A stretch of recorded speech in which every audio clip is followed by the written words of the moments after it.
دعا مانگتے وقت یہ دو غلطیاں کبھی نہیں کرنا، ورنہ کوئی دعا قبول نہیں ہوگی۔ تو وہ دو غلطیاں کون کون سی ہیں جن کے کرنے کی وجہ سے دعا قبول نہیں ہوتی، وہ آگے ہم آپ کو اس ویڈیو میں بتائیں گے، اور اس کے ساتھ ساتھ ہم آپ کو یہ بھی بتائیں گے کہ حضرت علی رضی اللہ تعالی عنہ نے فرمایا 3 وقت ایسے ہیں جن میں مانگی گئی دعا اللہ کبھی رد نہیں کرتا، یعنی جو بندہ ان 3 وقتوں میں اپنی حاجت رب کے سامنے رکھتا ہے اور اپنی ضروریات کا سامان اللہ پاک سے مانگتا ہے، تو اللہ پاک ان 3 وقتوں میں اس کے ذریعے مانگی گئی ہر دعا کو قبول فرماتے ہیں۔ تو وہ 3 وقت کون سے ہیں جن میں دعا قبول ہوتی ہے، یہ بھی ہم آج کی اس ویڈیو میں بتائیں گے۔ تو بہت سی پیاری ویڈیو ہونے والی ہے، آپ لوگوں سے گزارش ہے آپ لوگ اس ویڈیو کو آخر تک ضرور دیکھیں۔ تو آئیے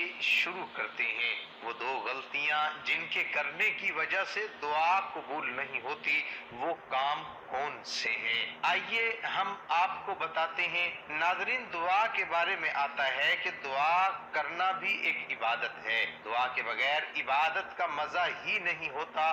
جو بندہ دعا نہیں کرتا اس کے دل کو سکون نہیں ملتا۔ دعا کے اندر اللہ پاک نے سکون رکھا ہے۔ لوگ دعائیں تو بہت مانگتے ہیں لیکن دعا کے اندر غلطیاں بھی کرتے ہیں جن کی وجہ سے ہماری دعائیں قبول نہیں ہوتی۔ پھر ہم اللہ پاک سے شکایت کرتے ہیں، لوگوں سے شکایت کرتے ہیں کہ ہماری دعائیں قبول کیوں نہیں ہوتی۔ 2 ایسی غلطیاں ہیں جو اکثر ہم دعاؤں میں کرتے ہیں، لیکن ہم اپنے گناہ معاف نہیں کراتے۔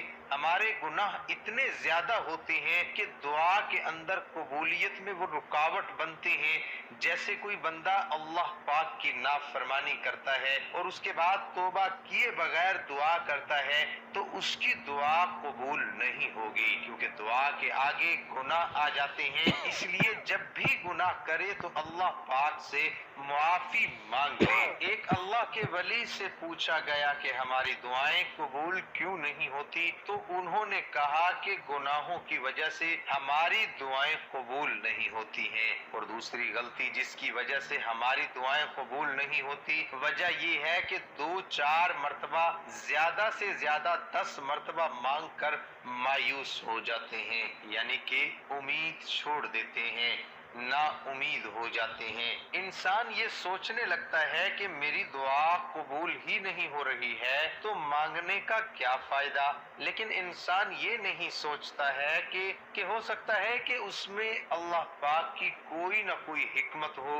نبی کریم صلی اللہ تعالی علیہ وسلم نے ارشاد فرمایا کہ بندے کی دعا اس وقت تک قبول نہیں کی جاتی جب تک وہ دعا میں جلدی نہ کرے۔ جیسے ہی بندہ دعا کرنے کے بعد جلدی کرے گا، صبر نہیں رکھے گا تو اس کی دعا قبول نہیں ہوگی۔ تو دعا کے بعد صبر رکھنا بہت ضروری ہے، تبھی ہماری دعائیں قبولیت کو پہنچے گی۔ اب ہم آپ کو بتاتے ہیں 3 ایسے وقت کے بارے میں جن کے بارے میں حضرت علی رضی اللہ تعالی عنہ نے فرمایا جو بندہ ان 3 وقتوں میں اپنی حاجت اللہ رب العزت کے سامنے رکھتا ہے، وہ اپنی ضروریات کا سامان اللہ پاک سے مانگتا ہے، جیسے وہ اولاد ہی کیوں نہ مانگے یا مال و دولت ہی کیوں نہ مانگے، اللہ پاک اس کو یہ 3 وقتوں میں جو وہ مانگتا ہے تو اللہ پاک اس کو ضرور عطا فرماتے ہیں۔ اور دوسری بات، ہم آپ کو ایک ایسا وظیفہ بتائیں گے،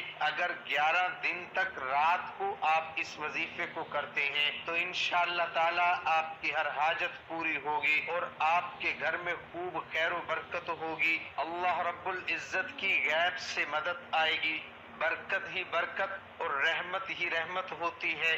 تو وہ 3 وقت کون سے ہیں؟ ایک شخص حضرت علی رضی اللہ تعالی عنہ کی خدمت میں آیا اور کہنے لگا، یا علی، وہ کون سا وقت ہے کہ جب بھی میں دعا مانگ لوں فوراً قبول ہو جائے؟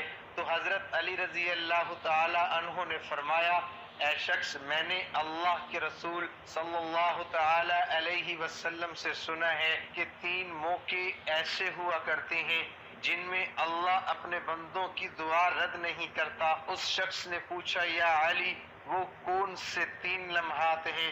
تو حضرت علی رضی اللہ تعالی عنہ نے فرمایا، نمبر 1، جب انسان کا جسم کانپنے لگے اور تھر تھرانے لگے، اس وقت مانگی گئی دعا اللہ کبھی رد نہیں کرتا۔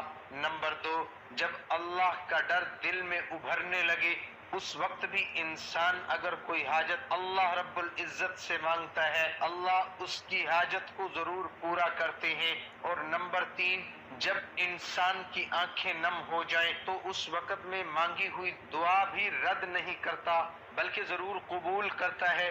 اور یاد رکھنا، ان تینوں حالاتوں میں انسان کائنات کی جو بھی چیز مانگے وہ اسے ضرور ملتی ہے، چاہے وہ صفا مروہ کے برابر سونے چاندی کے ہی کیوں نہ ہو۔ اب ہم آپ کو ایک ایسا وظیفہ بتائیں گے جسے آپ مالدار ہو سکتے ہیں اور انشاءاللہ تعالی آپ کے گھر میں بہت زیادہ برکت ہوگی۔ وظیفہ یہ ہے، آپ کو 11 دن تک آپ کو اللہ تعالیٰ کا ایک مبارک نام یا رزاق کہ اے اللہ میری مالی پریشانی دور کر دے، مجھے زیادہ سے زیادہ روزی دے دے اور حلال روزی دے دے۔ تو یہ وظیفہ کرنے کے لیے آپ کو رات کو وضو کرنا ہے۔ وضو کرنے کے بعد آپ بستر پر بیٹھے تو داہنے کروٹ سنت پر آپ کو لیٹنا ہے۔ پھر لیٹنے کے بعد آپ کو اپنی حاجت دل میں رکھ کر یا رزاقو یا رزاقو یا رزاقو 101 مرتبہ 11 دن تک پڑھنا ہے، اور ہر رات اسی طریقے سے وضو کر کے ہی پڑھنا ہے۔ انشاءاللہ تعالی کچھ ہی دنوں کے اندر آپ کی ہر حاجت پوری ہوگی اور اللہ کی مدد غیب سے آپ کے گھر میں آئے گی۔ اللہ کی رحمت اور برکت آپ کے گھر میں برسنے لگے گی انشاءاللہ۔ اب ہم آپ کو بتاتے ہیں کہ پیارے نبی حضور پاک صلی اللہ تعالی علیہ وسلم نے ارشاد فرمایا، 4 چیزیں